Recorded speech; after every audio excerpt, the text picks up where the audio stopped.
Hi ಸ್ನೇಹಿತರೆ, welcome back to my channel. ನಾನಿವತ್ತು ನನ್ನ ವಿಡಿಯೋದಲ್ಲಿ ಒಂದು ವಿಶೇಷತೆ ತಂದಿದ್ದೀನಿ. ಏನಪ್ಪ ಅದಂದರೆ, ಹಳ್ಳಿ ಜೀವನ ಯಾವ ರೀತಿ ಇರುತ್ತೆ, ಹಳ್ಳಿಲಿ ಯಾವ ರೀತಿ ಬೆಳೆ ಬೆಳೀತಾರೆ, ಹೇಗೆ ಬೆಳೀತಾರೆ ಅಂತ ನಿಮಗೆಲ್ಲ ತೋರಿಸೋಣ ಅಂತ ವಿಡಿಯೋ ತಂದಿದ್ದೀನಿ. ನೋಡ್ತಿರ್ಬೋದು, ನಾವು ಹೊರಟಿದ್ದೀವಿ. ಎಲ್ಲಿಗೆ ಹೊರಟಿದ್ದೀವಪ್ಪ ಅಂದರೆ, ನಾವು ನಾಗಮಂಗಲದ ಹತ್ರ ಒಂದು ಹಳ್ಳಿಗೆ ಹೊರಟಿದ್ದೀವಿ. ಅಲ್ಲಿ ನಮ್ಮದು ದೇವ್ರ ಜಾತ್ರೆ ಇತ್ತು, ಸೊ ಅದಕ್ಕೋಸ್ಕರ ಹೊರಟಿದ್ದೀವಿ. ಅಲ್ಲಿಗೆ ಹೋದ್ಮೇಲೆ ಅಲ್ಲಿನ ವಾತಾವರಣ ಹೇಗಿತ್ತು ಅಂತೆಲ್ಲ ನಿಮಗೆ ತಿಳಿಸ್ಕೊಡ್ತೀನಿ. ಇದೆಲ್ಲ ನೋಡೋಕ್ಕೂ ಮುಂಚೆ ಕೆಳಗಡೆ ಸಬ್ಸ್ಕ್ರೈಬ್ ಅನ್ನೋ ಬಟನ್ ಇರುತ್ತೆ. ಆ ಬಟನ್ನ ಕ್ಲಿಕ್ ಮಾಡಿದ್ರೆ ನೀವು ನನ್ನ ಚಾನಲ್ನ ಸಬ್ಸ್ಕ್ರೈಬ್ ಆಗ್ತೀರಾ. ಸಬ್ಸ್ಕ್ರೈಬ್ ಆಗಿದ ತಕ್ಷಣ ಪಕ್ಕದಲ್ಲೇ ಬೆಲ್ ಐಕಾನ್ ಇರುತ್ತೆ. ಆ ಬೆಲ್ ಐಕಾನ್ನ ಪ್ರೆಸ್ ಮಾಡಿದ್ರೆ ನಾನು ಯಾವುದೇ ವೀಡಿಯೋ ಅಪ್ಲೋಡ್ ಮಾಡಿದ್ರು ಕೂಡ ನಿಮಗೆ ತಕ್ಷಣ ನೋಟಿಫಿಕೇಷನ್ ಬರುತ್ತೆ.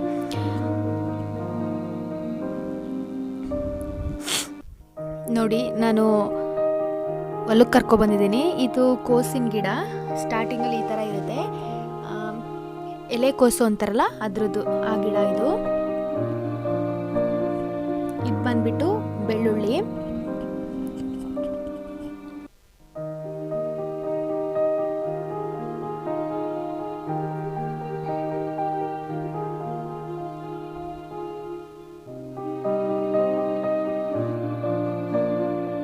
ಬೆಳ್ಳುಳ್ಳಿ ಗಿಡ ಇದು. ಇದು ಈಗ ನೆಟ್ಟಿರೋಂತಹ ಕೋಸು, ನಾನು ಅವಾಗಲೇ ತೋರಿಸಿದ್ನಲ್ಲ, ಅದು ನೆಟ್ಟಿದ್ದು ಒಂದು ತಿಂಗಳು ಒಂದೂವರೆ ತಿಂಗಳಾಗಿರುತ್ತೆ. ಇದು ಈಗ ನೆಟ್ಟಿರೋಂಥ ಕೋಸು. ಸಸಿ ಸ್ವಲ್ಪ ದೊಡ್ಡದಾದ್ಮೇಲೆ ಈ ಥರ ಕಾಣುತ್ತೆ.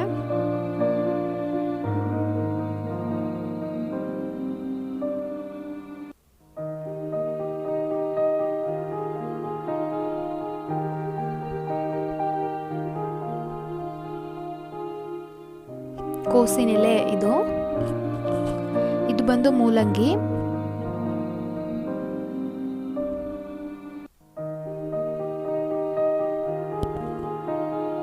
ನೋಡಿ ಎಷ್ಟು ಬೆಳೆದಿದ್ದಾರೆ ಮೂಲಂಗಿನ.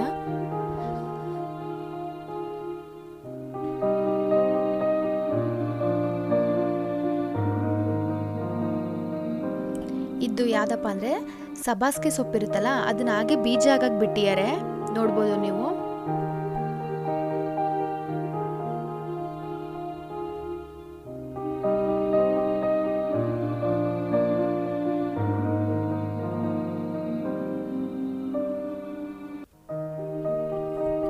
ಹಳ್ಳಿ ಜನಗಳು ಹೀಗೆ ಏನನ್ನೂ ಕೊಂಡಲ್ಲ, ಪ್ರತಿಯೊಂದನ್ನು ಕೂಡ ತಮ್ಮ ಹತ್ರ ಇರೋ ಎಷ್ಟಿರುತ್ತೋ ಅಷ್ಟೇ ಹೊಲದಲ್ಲಿ ಪ್ರತಿಯೊಂದನ್ನು ಬೆಳ್ಕೊತಾರೆ. ನಾನು ಇವೆಲ್ಲ ತೋರಿಸ್ತೀನಲ್ಲ ಈ ವಿಡಿಯೋದಲ್ಲಿ.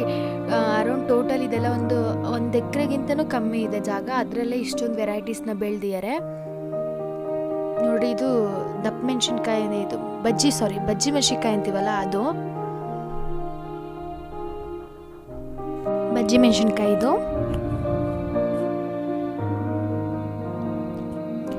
ನಿಮಗೆ ಇನ್ನೂ ಡೀಟೇಲಾಗಿ ಇದ್ರ ಬಗ್ಗೆ ಎಲ್ಲ ಎಕ್ಸ್ಪ್ಲನೇಷನ್ ಬೇಕು ಅಂತ ಅಂದರೆ ನನಗೆ ಕಮೆಂಟ್ ಸೆಕ್ಷನಲ್ಲಿ ತಿಳಿಸಿ. ನಾನು ಪ್ರತಿಯೊಂದು ಬೆಳೆ ಬಗ್ಗೆನೂ ಕ್ಲೀನಾಗಿ ಡೀಟೇಲಾಗಿ ಎಕ್ಸ್ಪ್ಲನೇಷನ್ನ ಕೊಡ್ತೀನಿ ನಿಮಗೆ.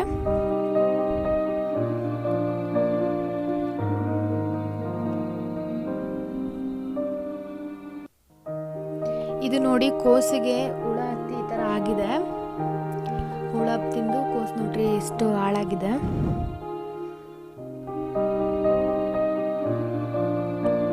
ಈ ರೀತಿ ಎಲೆಗಳು ಕೂಡಿ ಈ ಥರ ಕೋಸಾಗೋದು.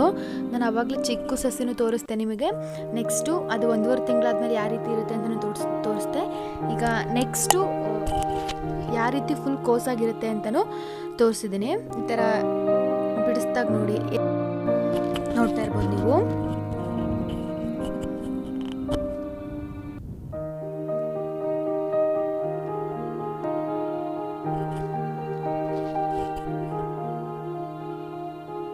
ಈ ಥರ ಮಿಶ್ರ ಬೆಳೆ ಮಾಡೋದ್ರಿಂದ ನಾವು ಆದಾಯ ಗಳಿಸ್ಬೋದು. ಸುಮ್ಮನೆ ಬರೀ ಒಂದೇ ಬೆಳೆ ಬೆಳೆಯೋದ್ರಿಂದ ನಮಗಷ್ಟು ಲಾಭ ಸಿಗೋದಿಲ್ಲ. ಈ ಥರ ಮಿಶ್ರ ಬೆಳೆ ಮಾಡೋದ್ರಿಂದ ಆದಾಯದ ಪ್ರಮಾಣ ಜಾಸ್ತಿ ಇರುತ್ತೆ.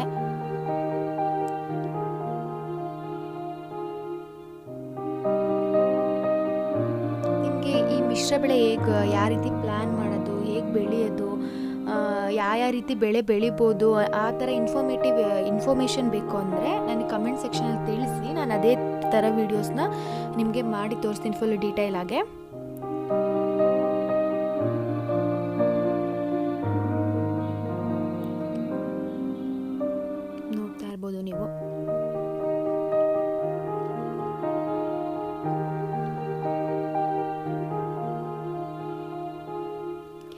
ಹಳ್ಳಿ ವಾತಾವರಣನೇ ಚಂದ. ಸುತ್ತ ನೋಡಿ, ಎಲ್ಲಿ ನೋಡಿದ್ರು ಗಿಡ ಮರಗಳೇ ಕಾಣ್ತಾ ಇರುತ್ತೆ, ನೋಡ್ತಾ ಇರ್ಬೋದು ನೀವು.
ಇದು ಈರುಳ್ಳಿ ಗಿಡ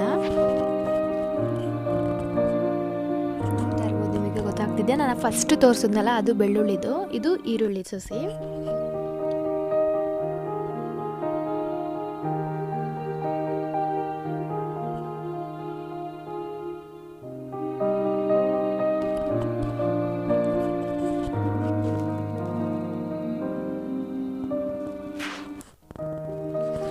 ಸೊಪ್ಪಂತೂ ಈ ಬೆರ್ಕೆ ಸೊಪ್ಪು ಅಂತೀವಲ್ಲ, ಆ ಥರ ಸೊಪ್ಪುಗಳಂತೂ ತುಂಬ ಇತ್ತು, ತುಂಬ ಚೆನ್ನಾಗಿತ್ತು. ಗದ್ದೆ ತುಂಬ ಅದೇ ಇತ್ತು.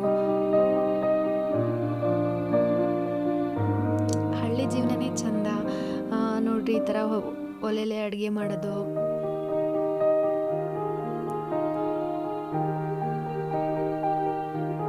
ಅವರೆಕಾಳು ತರಕಾರಿ ಎಲ್ಲ ಮಿಕ್ಸ್ ಪಲ್ಯ, ಇದು ತುಂಬ ಚೆನ್ನಾಗಿರುತ್ತೆ ಒಲೆಲೆ ಮಾಡಿರೋ ಅಡುಗೆನ ಊಟ ಮಾಡೋಕ್ಕೆ.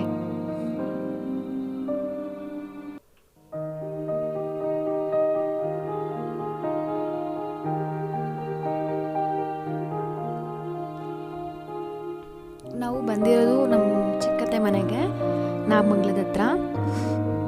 ರೊಟ್ಟಿಗೆ ಇಟ್ಟು ಕಲಸಿಟ್ಟಿದ್ದಾರೆ. ನೆಕ್ಸ್ಟ್ ಬರೋ ವೀಡಿಯೋಸು ಇನ್ನೂ ಡಿಫ್ರೆಂಟಾಗಿರುತ್ತೆ. ಅದೆಲ್ಲ ನೋಡೋಕ್ಕೂ ಮುಂಚೆ ನೀವು ನನ್ನ ಚಾನಲ್ನ ಸಬ್ಸ್ಕ್ರೈಬ್ ಆಗಿ ನನ್ನ ಹೀಗೆ ಸಪೋರ್ಟ್ ಮಾಡ್ತಾರಿ. Thank you.